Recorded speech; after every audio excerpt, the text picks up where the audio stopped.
हरिमोहिनी दूसरे दिन सवेरे ही भूमि पर बैठकर परेश बाबू को प्रणाम करने लगी। परेश बाबू हड़बड़ाकर पीछे हटते हुए बोले, यह आप क्या कर रही हैं? आंखों में आंसू भरते हुए हरिमोहिनी ने कहा, मैं आपका ऋण कई जन्मों में भी नहीं चुका सकूंगी। मेरे जैसी इतनी निरुपाय स्त्री का जो उपाय आपने कर दिया वह कोई और ना कर सकता। चाहकर भी मेरा भला कोई नहीं कर सकता, यह मैंने देखा है। आप पर भगवान का बड़ा अनुग्रह है, इसलिए आप मुझ जैसी अभागिन पर अनुग्रह कर सके हैं। परेश बाबू ने संकोच करते हुए कहा, मैंने तो खास कुछ नहीं किया, यह सब तो राधा रानी।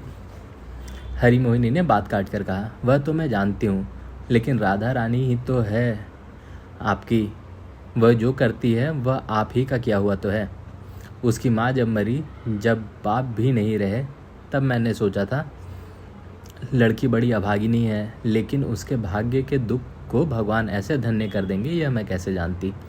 घूम फिर कर अंत में जब आपको देखा तब से समझने लगी हूँ कि भगवान ने मुझ पर भी दया की है। मौसी, माँ आई है तुम्हें लेने के लिए, कहता हुआ विनय आ खड़ा हुआ। हड़बड़ाकर उठते हुए सुचरिता ने कहा, कहाँ है?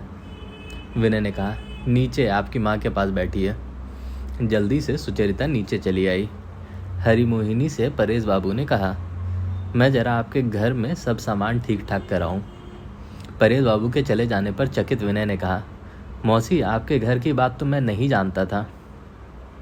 हरिमोहिनी ने कहा, मैं भी कहाँ जानती थी बेटा, जानते थे केवल परेश बाबू, हमारा राधा रानी का घर है। सारी बात सुनकर विनय ने कहा, मैंने सोचा था दुनिया में विनय किसी के तो कभी काम आ सकेगा, वह भी रह गया। आज तक माँ के लिए तो कुछ कर नहीं सका, जो कुछ करने को था वह माँ ही मेरे लिए करती रही है। मौसी के लिए भी कुछ नहीं कर सकूँगा, उनसे भी प्राप्त करूँगा। मेरी किस्मत में लेना ही लेना लिखा है, कुछ देना नहीं। कुछ देर बाद ही ललिता और सुचरिता के साथ आनंदमयी आ गई। हरिमोहिनी ने आगे बढ़कर कहा, भगवान जब दया करते हैं तब फिर कंजूसी नहीं करते। दीदी, आज मैं तुम्हें भी पा गई। हाथ पकड़कर आनंदमयी को चटाई पर बिठाते हुए हरिमोहिनी ने कहा, दीदी, तुम्हारी बात के सिवा विनय कोई बात ही नहीं करता। हंसकर आनंदमयी ने कहा, बचपन से उसे यही रोग है, जो बात पकड़ लेता है छोड़ता ही नहीं। जल्दी ही मौसी की बारी भी आ जाएगी। विनय ने कहा, वह तो होगा ही, पहले से ही मैं कह देता हूँ। मैंने बड़े होकर अपने आप मौसी को ढूंढ निकाला है। इतने दिन जो वंचित रहा, उसकी किसी तरह कमी तो पूरी करनी ही होगी। ललिता की ओर देखते हुए मुस्कुराकर आनंदमयी ने कहा, हमारे विनय को जिस चीज़ की कमी हो वह उसे ढूंढ लेना भी जानता है, और ढूंढ लेने पर जी जान से प्यार करना भी जानता है। तुम लोगों को वह किस दृष्टि से देखता है यह मैं ही जानती हूँ। जो कभी सोच भी नहीं सकता था, मानो वह सामने पा गया है। उसकी जान पहचान तुम लोगों से हो जाने से मुझे कितनी कितनी खुशी हुई है, यह तुम्हें क्या बताऊं बेटी।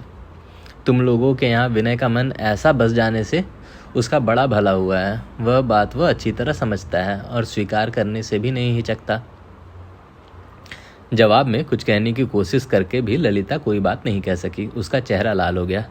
ललिता की मुश्किल देखकर सुचरिता ने कहा, विनय बाबू हर किसी के भीतर की अच्छाई देख लेते हैं, इसलिए जिसमें जितनी भलाई होती है वह उनके हिस्से आ जाती है। यह बहुत कुछ उनका निजी गुण है।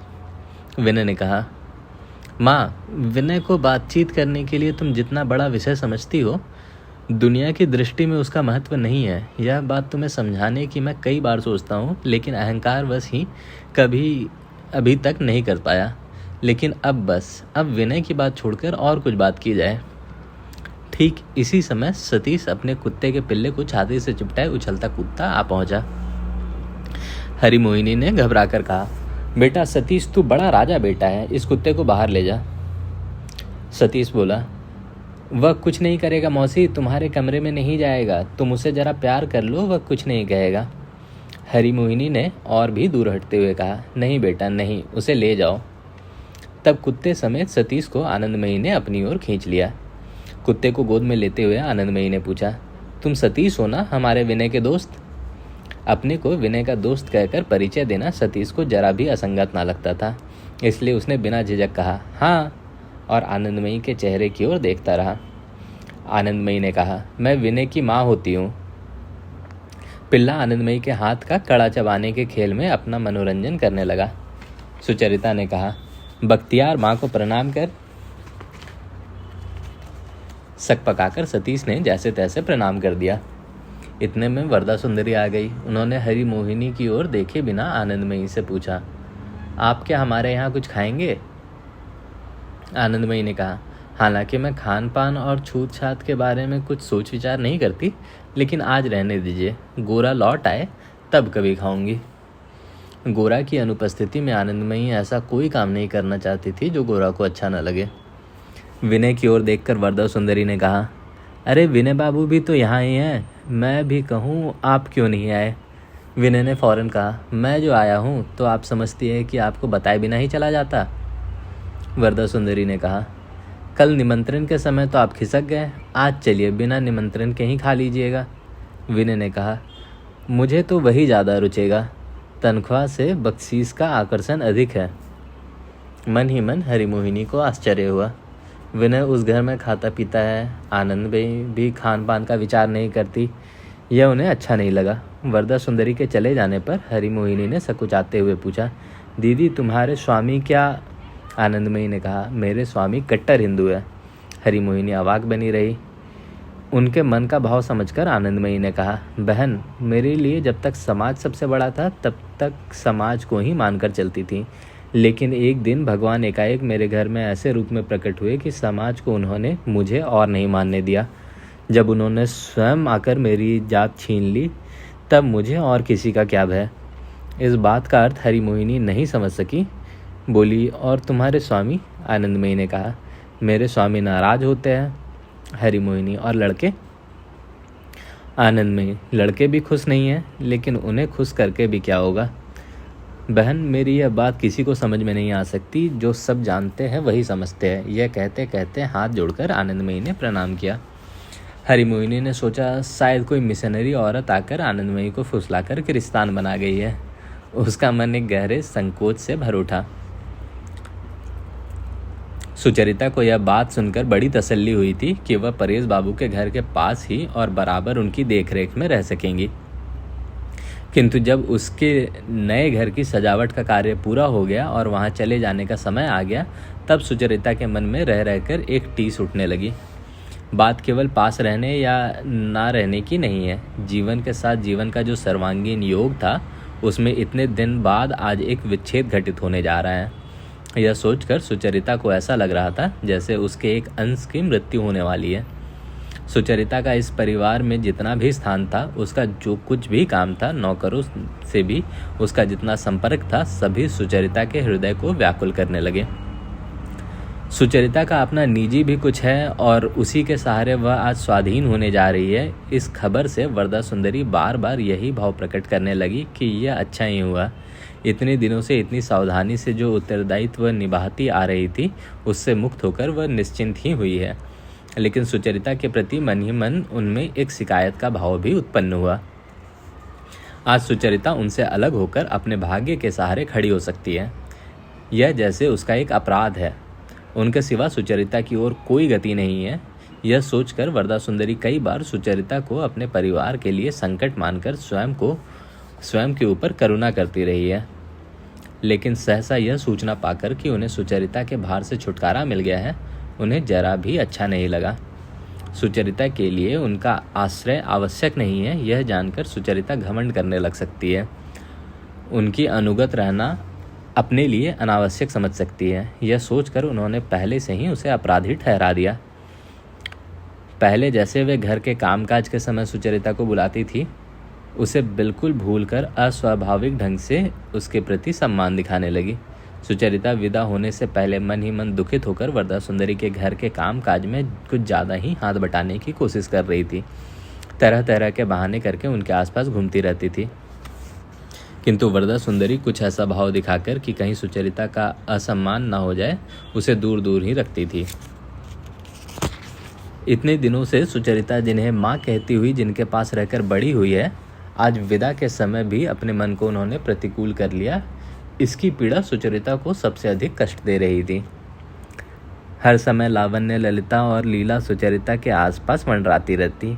सुचरिता का नया घर सजाने में वह बड़े उत्साह से गई, लेकिन इस उत्साह के भीतर मानो अव्यक्त वेदना के आंसू छिपे हुए थे। सुचरिता अनेक बहाने करके अब तक परेश बाबू के कई छोटे मोटे काम करती आई थी। फूलदानों में फूल सजाना, मेज पर किताबें संवारना, बिस्तर धूप में फैलाना, स्नान के समय उन्हें पानी रखने जाना की सूचना देना, इन सब नित्य के अभ्यस्त कामों को उसने कभी कोई विशेष महत्व नहीं दिया था।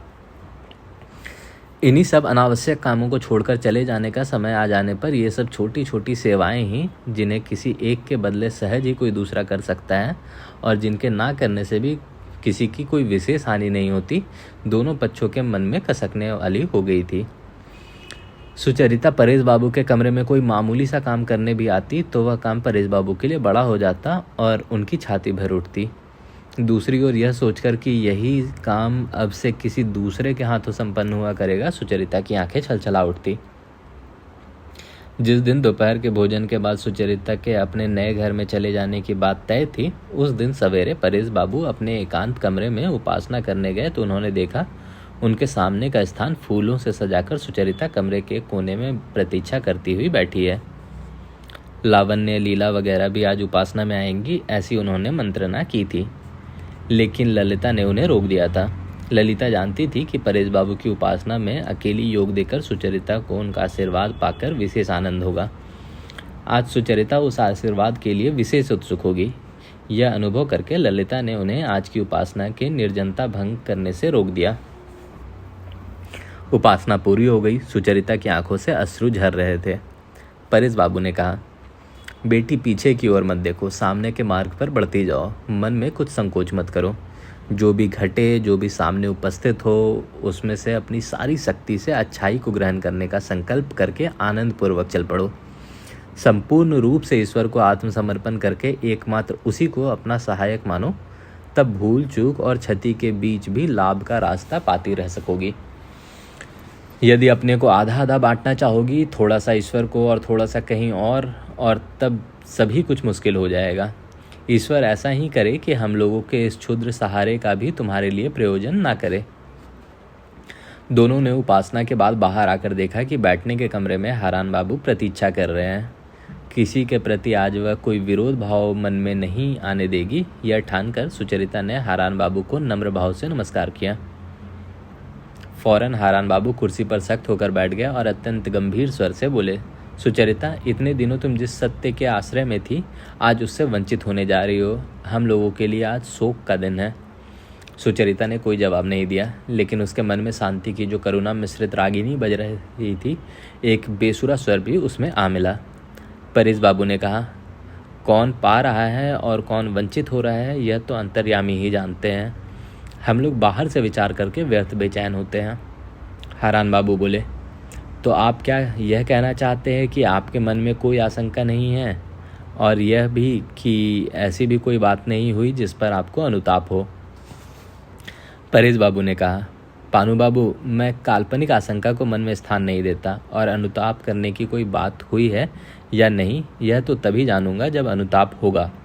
हारान बाबू ने कहा, यह जो आपकी कन्या ललिता अकेली विनय बाबू के साथ स्टीमर में चली आई, क्या यह भी काल्पनिक है? सुचरिता का मुंह लाल हो गया। परेश बाबू ने कहा, पानू बाबू, आपका मन इस समय किसी कारण से उत्तेजित है, इसलिए इस समय इस संबंध में आपसे बातचीत करना आप ही के प्रति अन्याय होगा। सिर उठाकर हारान बाबू ने कहा, मैंने उत्तेजना की झोंक में कोई बात नहीं कही है। मैं जो कह रहा हूँ उसके बारे में अपनी जिम्मेदारी का मुझे पूरा ज्ञान है। आप उसकी फिक्र ना करें। जो कुछ भी आपसे कह रहा हूँ व्यक्तिगत अपनी ओर से नहीं कह रहा, ब्रह्म समाज की ओर से कह रहा हूँ। ना कहना अन्याय होगा, इसलिए कह रहा हूँ। अगर आप अंधे ना हुए रहते तो यह जो विनय बाबू के साथ ललिता अकेली चली आई, इसी एक घटना से समझ सकते थे कि आपका यह परिवार ब्रह्म समाज का बंधन तोड़कर भ्रष्ट होने जाने वाला है। इसका केवल पाप ही आप ही को अनुताप करने का कारण मिले, सो बात नहीं है। इसमें सारे ब्रह्म समाज के अपमान की बात है। परेश बाबू ने कहा, बुराई तो बाहर से की जा सकती है, लेकिन न्याय करने के लिए भीतर बैठना होता है। केवल घटना के कारण किसी को अपराधी ना ठहरा दे। हारान बाबू ने कहा, घटना आखिर यूं ही तो घटित होती है, उसे आप लोग भीतर से ही घटित किए दे रहे हैं। आप ऐसे लोगों को आत्मीय बनाकर परिवार में ला रहे हैं जो आपके परिवार को ही आपके आत्मीय समाज से दूर ले जाना चाहते हैं, बल्कि दूर ले भी गए। यह क्या आप नहीं देख रहे हैं? कुछ विरक्त होकर परेश बाबू ने कहा, मेरे देखने का ढंग आपके ढंग से मेल नहीं खाता। हरान बाबू बोले, ना खाता होगा मेल, किंतु मैं सुचरिता को ही साक्षी मानकर पूछता हूँ, वही सच सच बता दे कि विनय का ललिता के साथ जो संबंध है वह क्या बिल्कुल बाहर का ही संबंध है? क्या उसने उनके अंतर को जरा भी नहीं छुआ? नहीं सुचरिता, तुम्हें चले जाने से कुछ नहीं होगा, इस बात का जवाब देना ही होगा, यह बड़ी गंभीर बात है। सुचरिता ने सख्त होकर कहा, चाहे जितनी गंभीर हो, आपका तो इससे कोई दखल नहीं है।